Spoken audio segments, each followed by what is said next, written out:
Mga kabarangay, alam niyo, ay ang gaganda ng mga aso na yan. Hindi ko nga alam kung anong lahi yan, pero nakikita ko talaga na magaganda sila. Tayo kasing mga Pilipino, sobrang hilig natin mag-alaga, maging aso man yan, pusa, at kung ano-ano pa. At may problema rin tayo kasi sa ating pag-aalaga, minsan napapabayaan. Kahanga-hanga talaga yung mga nag-aalaga na talagang inaalagaan nila na hindi nakakaperwisyo ng kapwa. Good morning, Mambugan, Antipolo City, Luzon, Visayas, Mindanao, Pilipinas at buong mundo. Mga kabarangay, kamusta?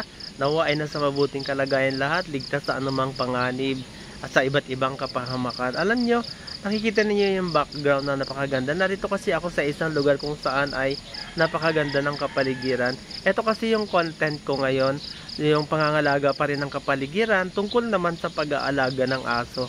Sana mapanood ninyo ng buong video. Kung hindi pa po kayo nakapag-subscribe sa Altoveros TV, please subscribe. Huwag kalimutan i-click ang notification bell.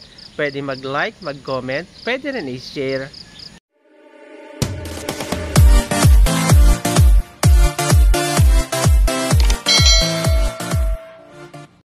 Yan, makikita po natin yung black na aso, nakatali pero nasa labas ng bakod. Kaya pag dumumi, ayan, matatapakan sigurado ng mga dumadaan. Lalo naman yung isa, nakawala talaga or hindi talaga nakatali.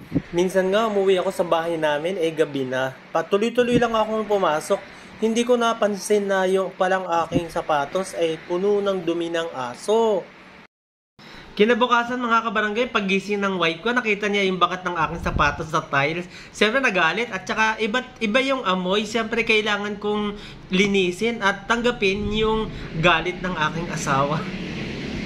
Alam niyo mga kabarangay, kapansin-pansin talaga na kahit saan ka dumako dito sa ating bansa, ay talagang makakakita ka ng mga aso. Maliban dun siyempre sa mga pribadong subdivision. Pero pag sa mga iba't ibang mga lansangan, makikita nyo. Panoorin niyo yung video sa aking nasaksihan sa iba't ibang mga lugar na aking mga pinupuntahan. Ang ginawa ko, gumawa na lamang ako ng awitin para sa aso. Sana mapanood ng mga nag-aalaga ng aso.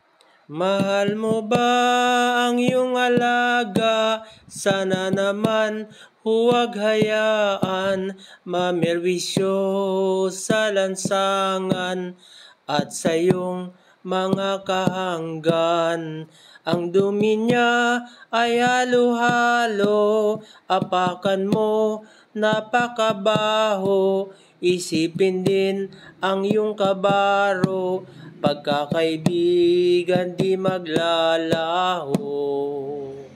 Mga kabarangay, sakap po ako nag-aalaga ng mga aso. Yung kasunod po nito ay basic na pinakita ko yung talagang kung paano natin aalagaan ang ating mga aso. Kahit mga askal lamang yan, siguraduhin natin na hindi tayo nakakaperwisyo ng kapwa. Ganon din ang ating kalikasan sapagkat baka dumating yung panahon na sisingilin tayo ng Diyos sapagkat ang kalikasan na kanyang nilikha ay napakaganda para sa atin. Pero etong mga dumi ng aso ay nakakasira po yan. Maaring lumaganap ang mas matitinding mga karamdaman pagdating ng panahon. Kaya tingnan po ninyo yung itinuro kong pinaka-basic kung paano talaga simpleng-simple lamang na pamamaraan na pag-aalaga ng aso. Siyempre, dapat regular na nililinis natin ang kanilang higaan. Yung mga aso na yan ay hindi po talaga nakakalabas, nandyan lang sila. At siyempre, dapat malinis ang kanilang kapaligiran. At ano naman ang gagawin natin dun sa mga dumi na kanilang nilikha? Siyempre, siguraduhin natin na hindi siya makakaperwisyo ng ating kapwa. Manap tayo sa ating mga bakuran ng ligtas na lugar na maaaring manatili dyan yung kanilang dumi na later on ay magiging kapakipakinabang pa sa ating kapaligiran kasi gagawin natin silang fertilizer sa ating mga halaman. Mga kabarangay, maraming salamat sa inyong panonood sa maikling video ito. Sana naibigan po ninyo. Kung hindi pa po kayo nakapag-subscribe sa Altoveros TV, please subscribe. Huwag kalimutan i-click ang notification bell. Pwede mag-like, mag-comment. Pwede rin po i-share. Maraming salamat. God bless all of us.